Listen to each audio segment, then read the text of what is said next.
Hey everybody, I hope you are having an amazing Tuesday so far, and because today we're going to talk about something really important, which is why you must work harder in December.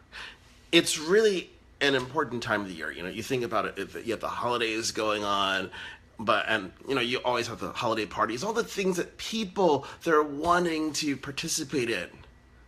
While some people, when they start going to all the parties, they slow down in business. Like, well, I got to go to this party on Tuesday. I have another one Wednesday, another Thursday. Oh, we have a lunch thing Friday. Before you know it, guess what happens? Everything is over and you're in the new year. This is the time of year where you should be speeding up because your competition, the other people out there, when they're slowing down, they're giving you the opportunity to do more. So what does doing more in your business look like? It can be all sorts of great things. For starters, how many people that in your industry are running ads on Facebook right now to brand themselves? How many people are putting an offer out there that makes people think, I want this. I need more of that. How are you taking advantage of that sensation? People love to buy. Look at how many people run to a retailer like, I'm just buying stuff because I have to buy it. How many people do that? Yet, how many of you have an offer out there right now to take advantage of it? Exactly, man. It's hell yeah, and welcome, Kelly. You have to be doing these things consistently. You have to show up. So how do you do that in your business? It doesn't really matter what you are doing. For example, in real estate, here's a great idea of what you can be doing. In terms of just put up content, make it a gift. The 12 days of Christmas in real estate, make it so that way you can help them get more for their house if they're going to list. Because think about it, what would be a great Christmas present for yourself? You would love to get that listing. You might get that buyer. So give them the knowledge that makes them say, I want to choose you over somebody else. That becomes extremely powerful because you want to position yourself. How many people that are doing that? That when you're looking at other things, such as, if you're in the coaching world, how can you add value to people's lives? Because what happens far too often is something simple. People put out messages of, buy my shit. And I'm saying that with a reason, because think about how many times you see an ad that says, oh, we have this incredible offer, we have this, we have that, just buy, buy, buy. And it feels like a used car salesman commercial. But there's no value, there's no substance. It's kind of like buying a cake and there's no filling, it's just icing on top. That's it, it's just air inside. Like you buy a big bag of chips, you think, oh, I'm getting this big bag of chips, you look down, there's like one chip and everything is air. That is what most people are offering out there. You have to give people something of substance, make them hungry for more, like, oh my gosh, that was incredible, I need more of that. So when you look at your business, how can you do that? Hey, Katrina, welcome. How can you do those things? So obviously content, that is number one. Add value to their lives. Number two, make an offer. So many times when it comes to this time of the year when we're positioning ourselves, we're not asking for the business, we're asking to take the relationship further. It goes down to, if you think about dating, if you're going to ask a person out, you're like, oh, she's hot. If you don't walk up to her and say, hey, can I have your number? You're not calling her. You're not texting her, nothing. You've got to take the action to make the deal happen. So when you look at your business, how can you put that message out there? How can you take it to the masses? What is it that you need to do? So in your business, if it's real estate, well, what do you need to do? What is it that they want? It might be, I want to know how much my home is worth. Or I need to find a home for the holidays. What better way to say you love your spouse than to buy them a new house? For some people, it might be a house without you in it. It just kind of depends. So find a way. Oh, glad you love it, Laura. Look for a way that you can add that value to people's lives. And then here's that other critical thing. After you ask for that call to action, you build the relationship, you build that rapport. And it goes back to that dating example. You just don't ask a girl out once, and then that's it. You just think, oh, that's great. We went out. If you want to take it to the next level, you've got to work on the relationship. That is the thing. And your question is, how do you make your content pop if someone else is saying what you're saying?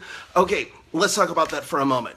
The reality is, there's 7 billion people out there. So what if someone else is saying what you're saying. They don't have that same sphere of influence that you have. They don't know the same people. Just as each and every one of you that are watching this, we don't know the same people.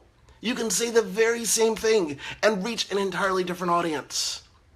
So you don't let a limiting belief like that stop you. There's over 1 billion people who are using Facebook. Do you think they all see the same message? If you're running an ad, you're going to be targeting different people. Some people might be targeting, let's say, a single mom entrepreneur. Some people might be targeting real estate agents. Some people are targeting coaches. The list goes on and on. You can have the same message and never cross paths. How many people do you know that, there are Facebook experts out there? And people say, oh, this is the person you need to talk to. And then you see this person wondering, who the heck is this person? Yet in their sphere of influence, they're incredible. But in another sphere, they're a total stranger. That is how big the world is. So it doesn't matter how big or how complicated or crowded you think something is. There's plenty of opportunity out there. Just put in perspective. I was having a conversation with a friend just last night when someone said, but there's so many people. Here's a great example. Let's look at someone like Tony Robbins. You would think, here's a person that everybody should know. Do you know how many times I will say to someone, have you heard of this guy? And they're like, no, never heard of him. So if you're talking about somebody that's affected millions of lives, and then there's still people who have never heard of the guy, trust me, there's room for you. It's all about changing your mindset. And that's what this is all about, is the mindset that you have in your business to keep going when others are stopping. When other people are saying, oh, it's 4:30, I want to just wind down and have dinner. Create a video, put something out there, because you never know when your audience is going to be looking for that message. When are they going to be looking for a solution? You need to be showing up when others are not showing them. This goes back down to that third phase, is building up that relationship. What does that look like? You want to take that relationship off of social media. That's where it's getting the email address, getting their phone numbers. It all depends on what you want to do, but you want to build that action up to that next level. And that's important, because when you do that, you strengthen that bond where it becomes stronger. Think about it for a moment. What's easier to tear apart? A single sheet of paper or a ream of paper? Unless you're like in one of those strongman competitions, you're not going to be tearing a ream of paper. It's just, unless you use like a chainsaw or something like that, or an axe, something like that, you're just not going to do it. But a single sheet, oh yeah. So you think about the relationship you build. If you only have that one point of contact, you can quickly tear it apart. But if you have multiple points of contact, multiple things you're doing to build that rapport and relationship, it becomes stronger, where someone can't jump in there and take that customer from you, because they're looking like, I trust you. I know who you are. You're taking care of me, my family, my needs, my business, all of it. So why would they go someplace else because someone's showing a little shiny object? Because when you show that type of value, you become indispensable. And then what happens is, you might occasionally get that one person who they see like, well, that person's cheaper. They wander over there. Guess what happens? They come back because they realize that cheaper is not always better. And that gets into that other little point when you're talking about why you must be doing these things. And it goes back to undervalue. Eliminate this mindset about pricing. And I'll get into another video later about this. I want to mention this right now because it's really important.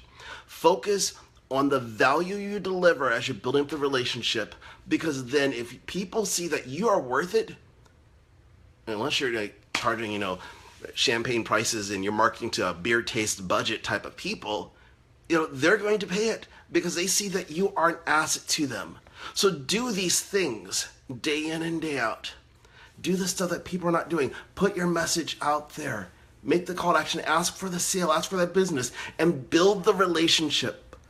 Because when you do this each and every day, you can start creating the business that you want. You can start attracting the people you want in your business.